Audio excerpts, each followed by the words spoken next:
সিনেমার শীর্ষ নায়ক শাকিব খান, যিনি নিজের মেধা এবং প্রতিভা দিয়ে শুধু বাংলাদেশেরই নয় বরং আন্তর্জাতিক দর্শকদের মন জয় করেছেন। সম্প্রতি কলকাতায় এসকে মুভিজের আয়োজনে এক বিশেষ অনুষ্ঠানে যোগ দেন তিনি। শাকিবের উপস্থিতি যেন এক টুকরো রৌদ্রালিকের মতো উজ্জ্বল করে তুলেছিল সেই আয়োজনকে।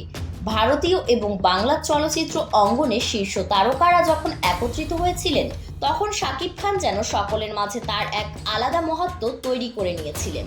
কলকাতার প্রখ্যাত তাজ হোটেলে অনুষ্ঠিত এই জমকালো আয়োজনে এসকে মুভিজের পক্ষ থেকে 2025 সালের জন্য 18টি সিনেমার নির্মাণ ঘোষণা করা হয়।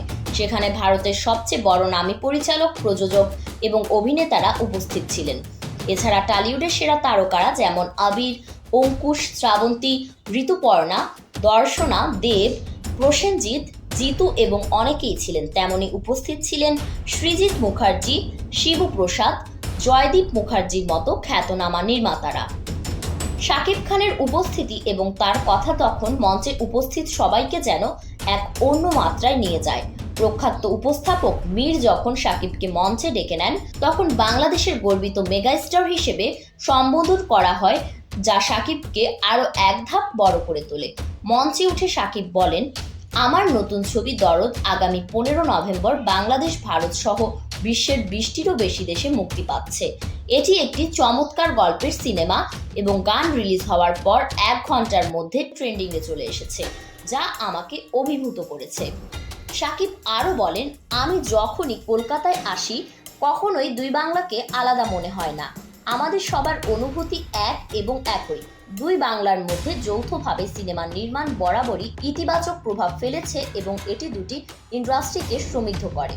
এদিকে এসকে মুভিজের 18টি সিনেমার মধ্যে শাকিব খানের কোনো ছবি থাকবে কিনা তা নিয়ে কোনো নিশ্চিত তথ্য পাওয়া যায়নি। তবে সূত্রে জানা গেছে, শাকিবের সঙ্গে প্রাথমিক আলাপ আলোচনা ইতোমধ্যে শুরু হয়ে গেছে। সুতরাং শাকিবের কলকাতা আসার ব্যাপারে অনেকেই আশা করছেন তিনি হয়তো আবারও এসকে মুভিজের সঙ্গে কোনো নতুন চলচ্চিত্র নিয়ে কাজ করতে পারেন, যা দুই বাংলার চলচ্চিত্র প্রেমীদের জন্য আনন্দের খবর হবে। পরিচালক সৃজিতের এবং অভিনেতা রুদ্র নীলের সাথেও দীর্ঘক্ষণ কথা বলতে দেখা যায় শাকিবকে। একসাথে বের হওয়ার সময় সৃজিতকে সাংবাদিকরা প্রশ্ন করেন, নতুন ছবির পরিকল্পনা কি? উত্তরে হেসে ফেলেন শাকিব। সৃজিত বলেন, দেখা যাক। এই অনুষ্ঠান নিয়ে সামাজিক মাধ্যমে এক ফেসবুক পোস্টও দিয়েছেন শাকিব খান। সোমবার সন্ধ্যার সেই মুহূর্তগুলো তুলে ধরে শাকিব লিখেছেন, 18 সিনেমার মধ্যমণি দরদ। অনন্য মামুনের পরিচালনায় দরদ নির্মাণ হয়েছে যৌথ প্রযোজনায়। ভারতের সোনাল চৌহান ছাড়াও অভিনয় করেছেন ওপার বাংলার অভিনেত্রী পায়েল সরকার।